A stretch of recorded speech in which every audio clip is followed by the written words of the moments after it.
मन का कीचड़। बहुत समय पहले की बात है। एक बहुत गरीब इंसान था, उसके साथ उसकी पत्नी और दो छोटे छोटे बच्चे भी थे। उसका अपने परिवार का पालन पोषण करना बहुत कठिन हो गया था। उसका दिमाग काम नहीं करता था और मन भी अशांत रहने लगा। तभी उसने अपना घर छोड़ने का फैसला लिया। एक रात जब उसकी पत्नी और दोनों बच्चे सो रहे थे तो वो चुपचाप घर से चला गया। रात में बिना किसी मंजिल के वो आदमी चलता रहा। तभी अचानक उसने देखा कि एक नदी किनारे भगवान बुद्ध अपने शिष्यों के साथ बैठे हैं। उसी वक्त उसने निर्णय लिया कि वह अब सन्यासी हो जाएगा और भगवान बुद्ध का शिष्य बनकर यहीं रहेगा। उसके बाद वह भगवान बुद्ध के चरणों में जाकर गिर गया और उनसे विनती करने लगा कि वो उसे अपना शिष्य बनाकर अपने साथ ही रख लें।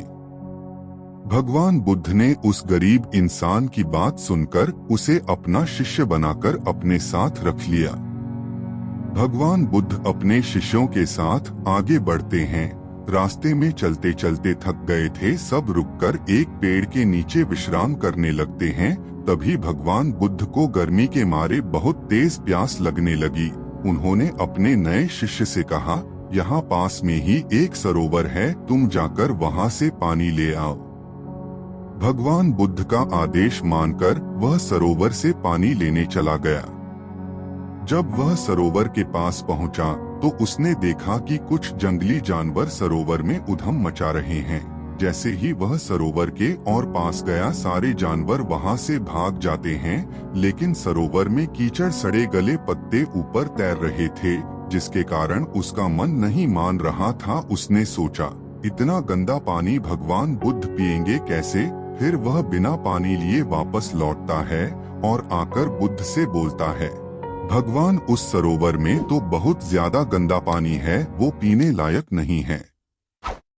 अपने शिष्य की बात सुनकर भगवान बुद्ध थोड़ी देर चुप होकर बोले, जाओ उसी सरोवर से जाकर पानी लेकर आओ। भगवान बुद्ध का आदेश मानकर वह वापस से सरोवर की तरफ चला गया, लेकिन वह मन में यही सोच रहा था कि भगवान बुद्ध इतने गंदे पानी को कैसे पिएंगे।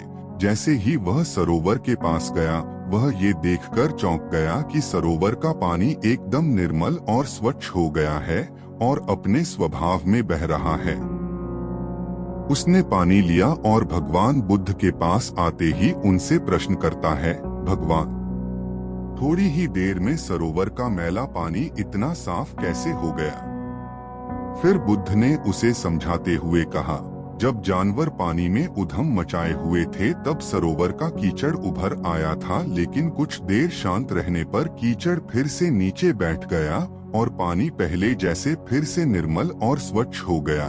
ठीक इसी तरह से हमारे मन की स्थिति भी ऐसी ही होती है।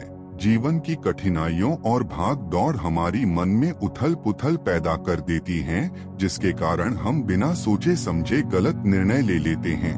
लेकिन कोई भी निर्णय लेने से पहले अगर हम अपने चित्त को शांत रखें और धैर्यपूर्वक बैठकर सोचें तो हमारे मन की वो उथल पुथल भी पानी की कीचड़ की तरह नीचे बैठ जाती है और तब हम जो भी निर्णय लेते हैं वो हमेशा सही होता है।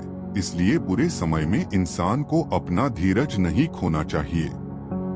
भगवान बुद्ध की यह बातें सुनकर उसका दिमाग खुल जाता है और जब वह शांति से बैठकर सोचता है तो उसे अपनी ही गलती नजर आती है।